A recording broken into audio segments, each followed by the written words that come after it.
Good morning and welcome to Suburban Homesteader, Wyoming, Arizona. This is Sandi, and today I'm going to show you how I planted my elevated raised bed from Vego Gardens. I already have a video up on how I put it together, and this is today's video on how I planted it, why I planted it this way, and how you can be successful by doing the same thing. So here's my supplies. I have a huge bag of leaves. I won't use all of that. I have 3 large bags of outdoor planting mix. I have a bag of pure worm castings. And here's some of my plants. I have been babying along that I brought back from Arizona. And we're going to plant some of those into our raised bed. So let's put the leaves in first. And I'm probably going to use, gosh, the bag is big. About half of a bag is all I'm going to use.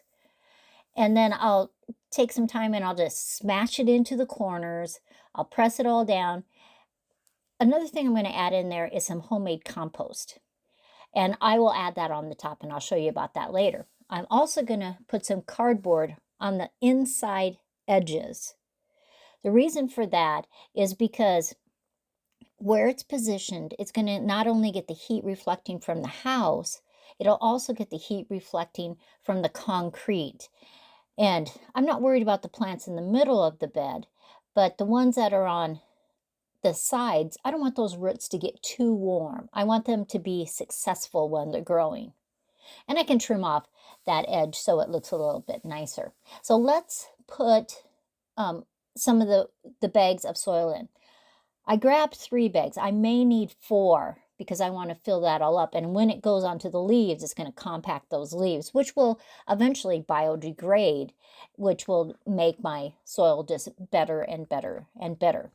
I have a lot of friends that have trees in their yard, and they are always giving me bags of leaves.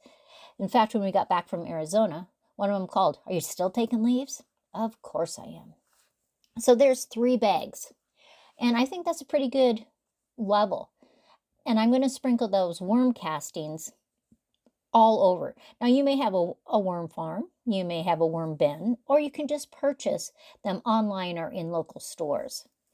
The number's 100. That's what you want to look for. Pure worm castings.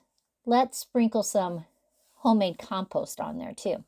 It smells like coffee, actually, because I always put Joe's coffee grounds when I'm making my compost.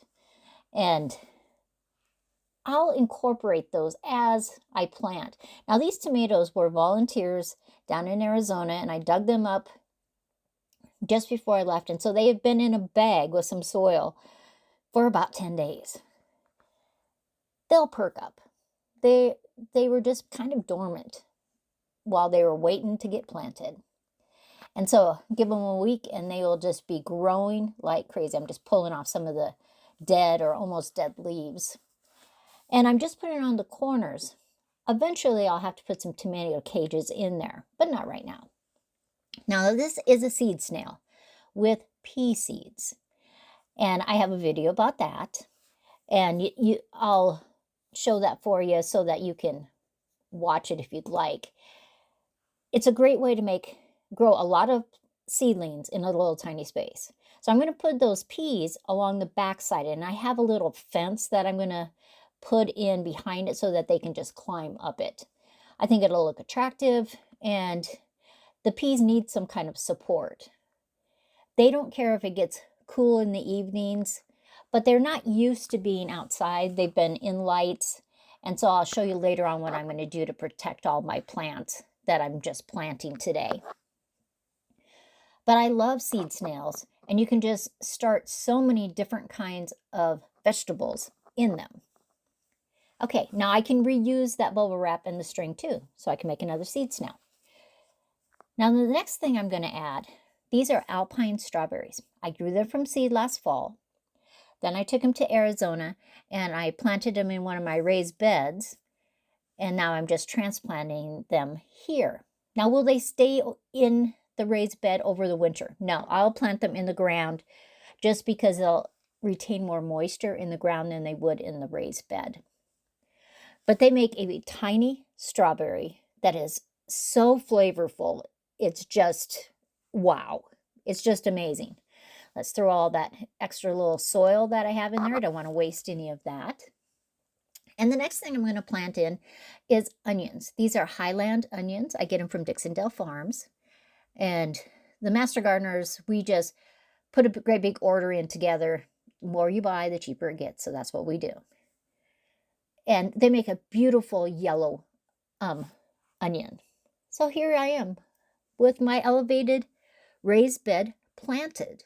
Now I can put some things on the shelf below, but I'll wait for a little while before I do that because it does get a lot of sun in there. There's the little fence that I was telling you about, and the peas will just grow up it. I'll put some small tomato cages later on because these are a very bushy, short tomato plant. And of course you have to water. And I'm using Vego Gardens retractable hose to water my Vego Gardens elevated raised bed. Wow. They're not used to being outside, so I put some cover on them after a little while, and I'll expose them to more and more sun over the next week. Well, I hope you like that video and it inspires you. An elevated raised bed can be great in so many ways. One, in the springs and the fall, you can wheel it in and out. I was going to put it on my side deck, but Joe said it'd be a lot easier to just put it on the back patio, and you can wheel it in and out of the garage. And he was correct. It would be much easier. So anytime there is a chance of frost, hail in the summertime, I can just wheel it into the garage. If you're in a wheelchair, this is just a perfect level for you to garden. And it gives you a whole world of gardening that you may not have been able to do before. So Vego Gardens, thank you so much. Below is the discount code that they've given me that I can give to you. I hope you check out their website, and if it works for you, get one of their elevated raised garden beds. This is Sandi, Suburban Homesteader, Wyoming, Arizona, and I'll see you next time.